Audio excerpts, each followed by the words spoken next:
Hello everyone. तो आज हम डिस्कस करने वाले हैं यूनिट 4 के एमसीक्यू। टोटल 20 क्वेश्चन को हम डिस्कस करेंगे और उसके जैसे और कैसे क्वेश्चन आ सकते हैं वो भी मैं आज बताऊंगा।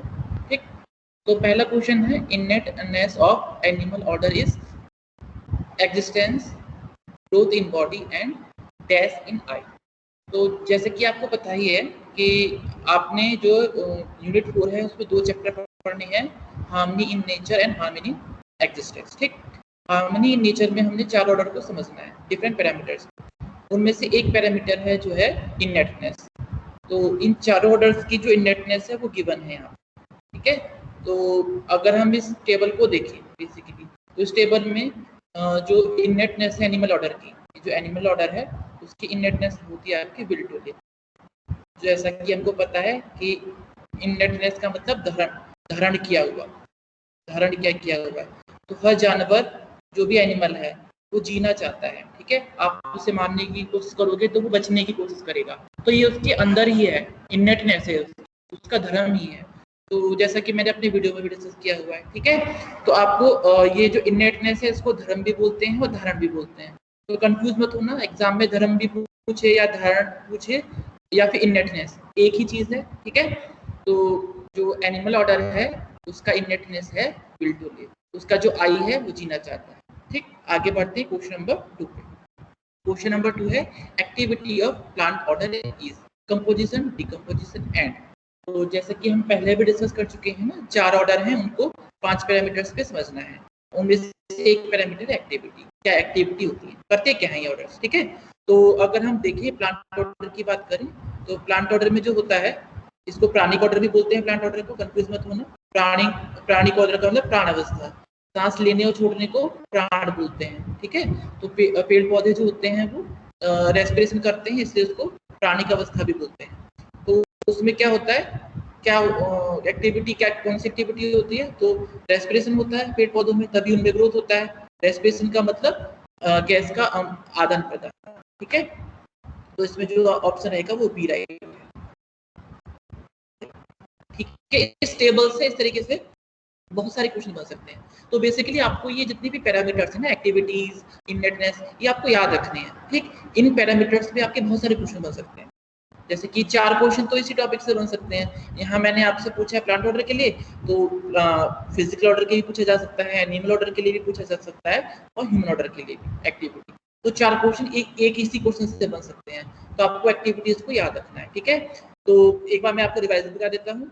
तो जो फिजिकल ऑर्डर है उसमें कंपोजिशन डिकम्पोजिशन होता रहता है। ठीक है, जो पेड़ पौधे हैं ये सब, ये जो हवा पानी है, पेड़ पर्वत है, ये सब बनते बिगड़ते रहते हैं। ठीक है, प्लांट ऑर्डर में रेस्पिरेशन होता है, जो एनिमल है उसमें सेलेक्टिंग एंड टेस्टिंग होता है। ठीक है, एनिमल क्या करता है, वो हमेशा जीवन को जीने के लिए, जीवित रहने के लिए क्या आवश्यक है उसका चुनाव करता है। मुझे घास खाना है, मुझे पानी पीना है। ठीक है, लेकिन मानव क्या करता है, मानव जो है समझने की, क्योंकि वो ज्ञान अवस्था बोलते हैं, मानव हमेशा सीखने की, कुछ नया सीखने की कोशिश करता है, तो वो ज्ञान के पीछे भाग रहा है, ये ऐसे क्यों हो रहा है, वो वैसे क्यों हो रहा है। ठीक है, तो ये एक्टिविटीज है, इनसे हम 4 ऑर्डर्स को समझ सकते हैं। नेक्स्ट है आपका नेचुरल कैरेक्टरिस्टिक, यानी स्वभाव कैसा है। तो स्वभाव की बात करें तो इसमें किसका पूछा है, मटेरियल ऑर्डर का, तो क्या रहेगा, कंपोजिशन डिकम्पोजिशन। ठीक है, तो आंसर है बी। सिमिलरली 4 नेक्स्ट 3 क्वेश्चन और बन सकते हैं। ठीक, अगर नेचुरल कैरेक्टरिस्टिक का बात ये है कि स्वभाव कैसा है, यानी कोई ऑर्डर दूसरे ऑर्डर के साथ क्रिया करता है तो क्या उस पर इफेक्ट छोड़ता है। तो जैसे कि प्लांट ऑर्डर क्या करते हैं, वो बाकी की चीजों को, अगर प्लांट या तो नर्चर करेगा फिर ग्रोथ करेगा। ठीक है, या तो हम खाएंगे या फिर एनिमल प्लांट्स को खाएंगे, तो या तो हम ग्रोथ करते हैं, हमारा पोषण होता है, या फिर अगर हमने कुछ जहरीला पौधा खा लिया तो हम गॉड्स हो जाते हैं। ठीक, जो स्वभाव है, नेचर होता है एनिमल का, वो क्रूअल या फिर नॉन क्रूअल होता है, या तो वो क्रूअल होते हैं या फिर नॉन क्रूअल होते हैं। सिमिलरली जो ह्यूमन का है वो ये होता है परसिवरेंस, ब्रेविटी एंड जेनरसिटी, धीरता, वीरता, उदारता। या तो हम दूसरों की मदद करते हैं या फिर दूसरों की समझ पे काम करते हैं। तो ये सब आपकी क्वालिटीज जो हैं वो कहलाती हैं हमारी धीरता, वीरता, उदारता। हम इनके बारे में डिटेल में क्वेश्चन में समझ लेंगे। ठीक है, तो ये है आपका क्वेश्चन नंबर 3, जहां से आपके 3 और क्वेश्चन बन सकते हैं। तो यहाँ पर हमारा देखिए, अगेन रिपीट करता हूं मैं, जो नेचुरल कैरेक्टरिस्टिक है वो मटेरियल ऑर्डर का वो है आपका composition and decomposition. Option number B right है। आगे बढ़ते हैं question number 4, in existence the units are submerged in. तो जो अस्तित्व है उसमें क्या है, जैसे कि हमने बताया है या तो स्पेस है या फिर इकाइयां हैं, तो इकाइयां स्पेस में जो है सबमर्ज्ड है, तो स्पेस है इसका सही आंसर। ठीक है, स्पेस यानी शून्य, हर जगह विद्यमान है, शून्य आपको हर जगह मिल जाएगा, हमारे अंदर भी है, कोशिकाओं में, पेड़ पौधों में भी है, मॉलिक्यूल्स में, एटम्स में, तो स्पेस हर जगह विद्यमान है। ठीक है, और यूनिट्स क्या है उसमें डूबे हुए हैं। तो ये क्वेश्चन नंबर 4 का आंसर है सी। आगे बढ़ते हैं, मैच द फॉलोइंग। सिंपल सा ये आपका आता है इनहेरिटेंस से, तो आपने चारों ऑर्डर्स के जो इनहेरिटेंस है उसको याद करना है, हमको मैच द फॉलोइंग करना है। तो सिंपल सी बात है, मटेरियल ऑर्डर का जो इनहेरिटेंस है कि भाई मटेरियल ऑर्डर का जो विशेषता है वो उस पर डिपेंड करती है, किस पे, उसकी बनावट पे। कॉपर कॉपर की तरह बिहेव करेगा, आयरन आयरन की तरह। प्लांट ऑर्डर का जो है वो डिपेंड करता है किस पे, उसकी सीड पे, तो जैसे बीज होगा वैसे ही पौधा होगा। ठीक है, आम का पेड़, आम का बीज तो आम का पेड़, जामुन का बीज तो जामुन का पेड़। ठीक, तो प्लांट ऑर्डर का हो जाएगा सीड बेस। ठीक है, अब जो एनिमल ऑर्डर है वो डिपेंड करता है उसकी ब्रीड कैसी है, तो जैसी ब्रीड वैसा एनिमल। तो ज्यादा दूध देने वाली गाय तो ज्यादा दूध देगी क्योंकि ब्रीड उसकी वैसी है, तो उसका है आंसर का फूड। ठीक, एंड जो मानव है, मानव का डिपेंड करता है उसका बिहेवियर उसकी शिक्षा संस्कार पे, जैसा शिक्षा मिलेगी उसको वैसे वो बिहेवियर करेगा। तो इस तरीके से अगर हम करेक्टली मैच करते हैं तो आंसर आपका आता है सी, ये वाला राइट आंसर है। आगे बढ़ते हैं फटाफट, match the following again natural characteristic. Again जो मैं डिस्कस कर चुका हूं तो डिस्कस नहीं करूंगा दोबारा, तो ये चारों ऑर्डर के नेचुरल कैरेक्टरिस्टिक हैं, इनको मैच द फॉलोइंग करके भी ऐसे भी आ सकता है। तो अगर करेक्टली मैच करेंगे इनको, जो आंसर आपको गिवन है, तो आंसर आपका अगेन सी आएगा। ठीक है, तो ये अब आगे बढ़ते हैं क्वेश्चन नंबर 7 पे। तो on the basis of availability on earth the sequence is, तो भाई अर्थ पे जो अवेलेबिलिटी है उसके बेसिस पे सीक्वेंस क्या है। तो अगर हम देखें तो सबसे ज्यादा फिजिकल ऑर्डर है, पिरामिड की तौर पे दिखाया गया है, उससे थोड़ा कम प्लांट ऑर्डर होता है, उससे थोड़े कम एनिमल होते हैं, और सबसे कम क्या होते हैं, ह्यूमन। और जो ह्यूमन क्या है वो सुपीरियर है, वो बाकी के तीनों को कंट्रोल करता है। तो इस तरीके से जो है अगर हम देखें तो हमारा आंसर जो 4th ऑप्शन है वो राइट है। ठीक है, आगे बढ़ते हैं क्वेश्चन नंबर 8 में, क्रियापूर्णता means ability to live with right and complete understanding. ये ट्रू है या फिर फॉल्स है। क्रियापूर्णता का मतलब ये है कि हमारी जो एक्टिविटीज हैं सेल्फ की एक्टिविटीज क्या है, इच्छाएं और हमारे विचार, डिजायर, थॉट एंड एक्सपेक्टेशन क्या हो जाए, निश्चित हो जाए, क्या हो जाए, निश्चित। ठीक है, डेफिनेट, उसी को बोलते क्रिया का पूर्ण होना। ठीक है, कि भाई कभी कुछ इच्छा हो रही है, कभी कुछ इच्छा हो रही है, बहुत विचलित इच्छाएं हैं, बहुत विचित्र विचार चल रहे हैं, ऐसा नहीं, डेफिनेट हो जाए, हमेशा काम, कंपोज, प्रेम के विचार चले, संबंध के विचार चले, उस स्टेट को बोलते हैं क्रियापूर्णता। तो इसमें लिव, तो इसका आंसर क्या रहेगा बताइए, आंसर रहेगा ट्रू।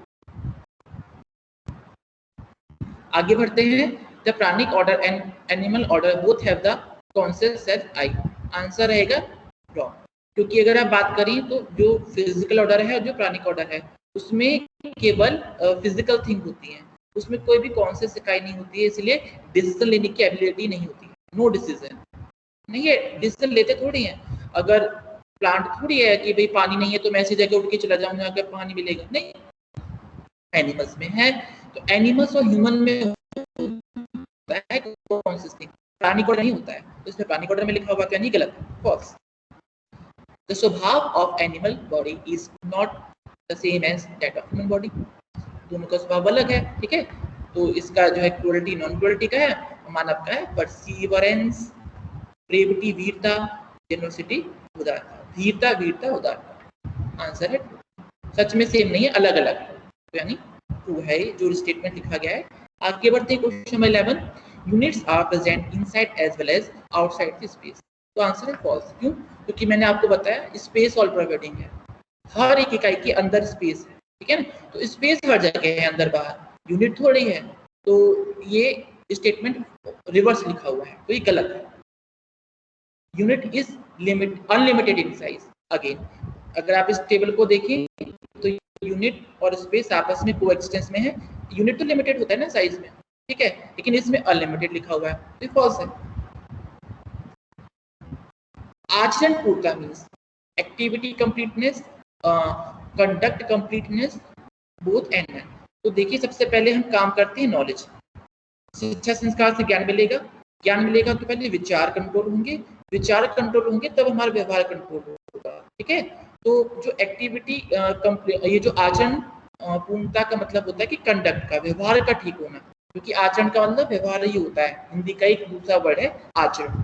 तो व्यवहार हमारा डेफिनेट हो गया है, यानी सेम हो गया। हम हमेशा अच्छे से बात करते हैं, अच्छे से बिहेवियर करते हैं लोगों के साथ, प्रेमपूर्वक रहते हैं, उसका मतलब है आचरण पूर्णता। आगे बढ़ते हैं, question number 14, nature is equals.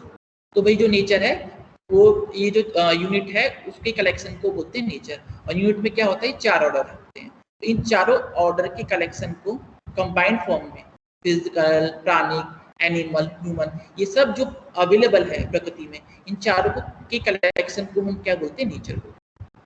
ठीक है, तो ये नेचर है। आगे बढ़ते हैं, तो ये बेसिकली यूनिट्स का कलेक्शन है। ठीक है, इन सब यूनिट्स का कलेक्शन नेचर कहलाता है। आगे बढ़ते हैं, the process of inheritance performance is called. जो आपकी इनहेरिटेंस है, यानी अनुवांशिकता, मतलब आगे जो डिपेंड करेगा जिस चीज पे आपकी प्रोसेस, तो इसका दूसरा वर्ड है अनुसंगिता। इनहेरिटेंस को हिंदी में बोलते हैं अनुसंगिता। ठीक है, तो आंसर रहेगा ए। A relation and complementaries among all the entities in nature, including human being, is called. Answer रहेगा coexistence। ठीक, कि नेचर में सभी चीजें एक दूसरे के साथ कोएग्जिस्टेंस में यही आ रह सकते हैं। ठीक है, तो ये जो नेचर में जितनी भी एंटिटीज हैं, ठीक है, उनके बीच का जो कॉम्प्लीमेंटरिटी है और रिलेशन है, उनके बीच का जो संबंध है, कि हर इकाई दूसरी इकाई से संबंधित है। हर चीज, एक मानव दूसरे मानव से, मानव किससे, मानव जो है प्रकृति के साथ भी, पेड़ पौधों के साथ, हम सबका आपस में संबंध है और उस संबंध को हम निभा रहे हैं। तो इसी चीज को हम बोलते हैं कोएग्जिस्टेंस, जो अल्टीमेट रियलिटी है, क्योंकि इनके बिना हमारा जीवन पॉसिबल नहीं है। बाकी सब पेड़ पौधे, हवा के बिना, तो ये एक हमारा संबंध है और इसी संबंध की ज्ञान को बोलते हैं कोएग्जिस्टेंस। ये ज्ञान हमको मिल जाए उसी को हम बोलते हैं कि हमको सहअस्तित्व का ज्ञान हो गया। आगे बढ़ते हैं, space is limited in sense, गलत है। स्पेस की हम बात करें तो स्पेस तो अनलिमिटेड है, हर जगह है, तो आंसर होना चाहिए फॉल्स, गलत है, उल्टा लिखा हुआ है statement. State number 18, which one is all pervading.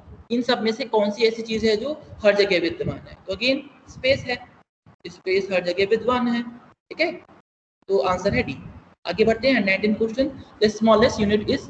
तो हम अगर विकास के क्रम को देखें, एटम से मिलके मॉलिक्यूल बोलते हैं, मॉलिक्यूल से मिलके मॉलिक्यूलर स्ट्रक्चर बनता है, और मॉलिक्यूलर स्ट्रक्चर से लम्ब या फिर फ्लूइड बनता है। तो जो स्मॉलेस्ट यूनिट है सबको पता है, फिजिक्स में भी पढ़ के आए हैं, आंसर है एटम, बहुत सिंपल। लास्ट क्वेश्चन देखते हैं और क्लास को खत्म करेंगे। In human being inheritance depends on. तो जो इंसान है उसका जो इनहेरिटेंस है, यानी उसका जो बिहेवियर है, ठीक है ना, वो किससे डिपेंड करता है, उसकी शिक्षा संस्कार से। जैसे उसको एजुकेशन देखो दोगे वैसा उसका बिहेवियर होगा। ठीक है, तो यहाँ पे आज के लेक्चर समाप्त करते हैं। Thank you everyone. Thank you sir.